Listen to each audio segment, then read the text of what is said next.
The next question says, we should put brackets into this equation to make it work. That is, 4 times 5 minus 3 is equal to 8. How do we fix in the brackets to make it work? Okay. So you also obeyed that of BODMAS.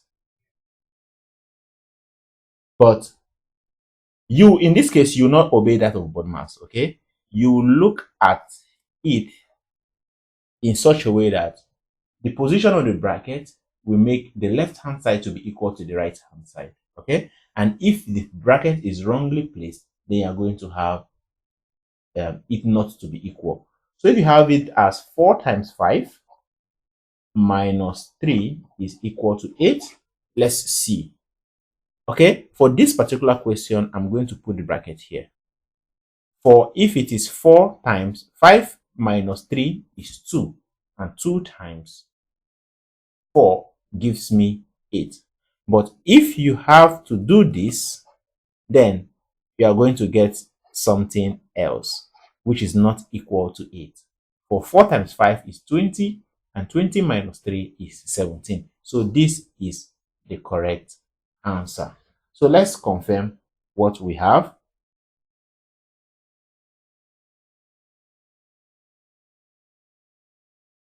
Which is correct, okay? So the one I ticked is actually the correct answer. So the bracket should be should cover 5 and 3.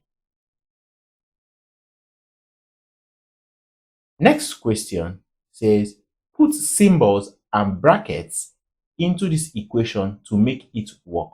Symbols and brackets, where you have 7, 5, 3. We have 7, 5, and 3 to be equal to 6. So what is the symbol we need to put to make it 6? Okay, I'm going to put subtraction here. And I'm going to put multiplication here, as well as a bracket. For 7 minus 5 is 2, and 2 times 3 is 6. Okay, so this is what you will get. Is there any other possible way? Let's see. I doubt. Okay, but let's confirm the answer if it corresponds with what we got. Yes, so it's 7 minus 5 times 3. Okay, so this is what you will get.